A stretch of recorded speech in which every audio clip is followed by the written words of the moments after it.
Good afternoon, and thank you for tuning into Channel 89.9 WCNR for news on the go in the 920.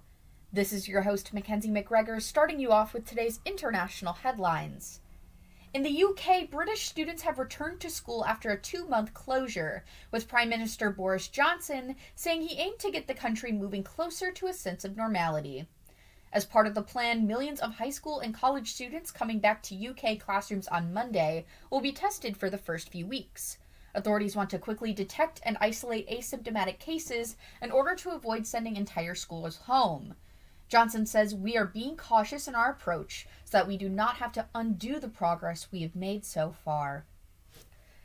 Swinging on over to news from the States today, tennis star Serena Williams says she's proud of Meghan Markle following her interview with Oprah Winfrey. Williams called Meghan my selfless friend in an Instagram post praising the Duchess of Sussex as brave. Meghan revealed in the interview that she experienced suicidal thoughts after joining the royal family. She also said there were concerns in the palace while she was pregnant with her son Archie about how dark his skin might be. Williams says Meghan's words illustrate the pain and cruelty Meghan has experienced. Williams also says she knows firsthand the racism and sexism leveled at women and people of color by institutions and the media. And on to our next story, coming to us from the Badger State in Milwaukee. Some museums in Milwaukee have opened their doors again as coronavirus cases wane and vaccinations begin to roll out. The Milwaukee Art Museum, Milwaukee Public Museum, and Harley-Davidson Museum all opened this past weekend for the first time this year. The Milwaukee Journal-Centennial reported the museums opened after careful planning and coordination with the City Health Department. Milwaukee Public Museum President Ellen Sensky says the goal is that once the doors are open, they will stay open. Each museum requires guests to wear masks and has created a one-way path to regulate the flow of foot traffic and keep people physically distanced. And now for a quick word from our sponsor. The day is over, and you know what that means. What's for dinner tonight? Just remember, with Meijer All-Together Meals, you can have a convenient, delicious dinner anywhere with the family.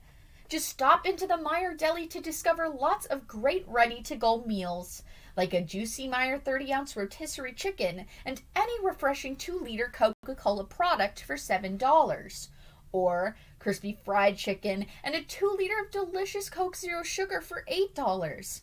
Make life easier with a Meijer All-Together meal and let us do the cooking for tonight. Thank you to Meijer Groceries for partnering with Coca-Cola to sponsor today's cast. Zooming in a little closer to home in local news today in Eagle River, students in northern Wisconsin school districts without reliable home internet will soon be able to connect to their school networks via a drone-powered cellular signal.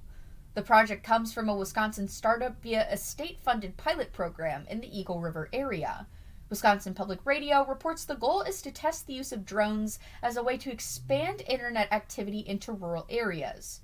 The partnership is between the new company, Wisconsin Telelift, and the Northern Pines School District. Waving off our news today with hockey, NHL players have begun voicing their support for women's hockey and a bid to establish a new professional league in North America. Toronto Maple Leafs forward Jason Spezza was among numerous players to participate in a 1-minute video launched by the Professional Women's Hockey League last week. Spezza says he took part not only because he has 4 daughters, but because he is also a huge fan of women's hockey. And now, rounding us out with the weather, today we're going to see snow with highs near 25 degrees and daytime total snow accumulation of 1 to 2 inches. Subtle winds coming in tonight at 5 miles per hour. Tonight we're going to see areas of blowing snow after 3 a.m. with lows coming in at 4 degrees.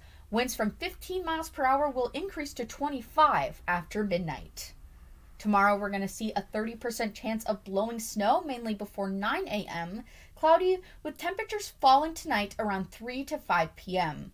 High winds reaching as high as 15 to 25 miles per hour. Tomorrow night we're going to see mostly cloudy skies with lows around -16, and again winds coming in around 15 to 25 miles per hour. Keep an eye on those roads and please stay safe out there. Thank you again for tuning into Channel 89.9 WCNR for news on the go in the 920. This is your host, Mackenzie McGregor, signing off.